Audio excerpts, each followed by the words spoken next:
ये एक माँ और बेटे की जज्बाती और सबक आमोज कहानी है जो हमें सिखाती है कि रिज़्क़ हलाल में कितनी बरकत होती है। ईमानदारी की जीत।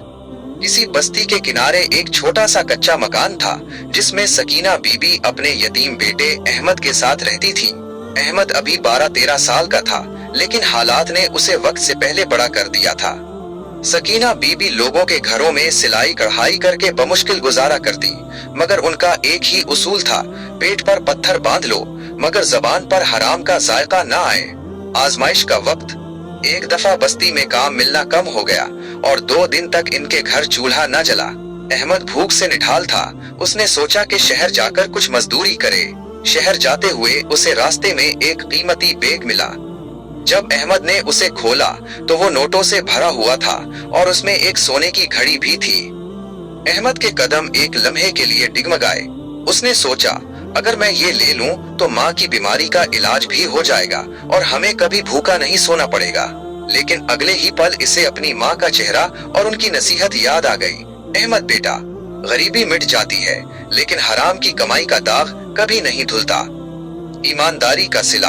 अहमद ने बैग उठाया और उसमें मौजूद एक कार्ड पर लिखे पत्ते पर पहुंच गया। वो एक बड़े सीठ साहब का घर था। जब अहमद ने बैग उनके हवाले किया तो वो हैरान रह गए। सीठ साहब ने अहमद का इम्तिहान लेने के लिए पूछा, तुमने उसमें से कुछ निकाला तो नहीं? तुम तो बहुत गरीब लगते हो। अहमद ने सर झुकाकर कहा, साहब, मैं गरीब जरूर हूँ मगर मेरी माँ ने मुझे ज़मीर बेचना नहीं सिखाया। सीठ साहिब अहमद की सच्चाई से इस कदर मुतासिर हुए कि उन्होंने अहमद को एक अच्छे स्कूल में दाखिल करवा दिया और उसकी माँ के इलाज मुआलजे की जिम्मेदारी उठा ली। यही नहीं, उन्होंने अहमद को अपनी फैक्ट्री में पार्ट टाइम काम भी दिया ताकि वो इज्जत से कमा सके। कामयाबी का रास्ता। बरसों गुजर गए।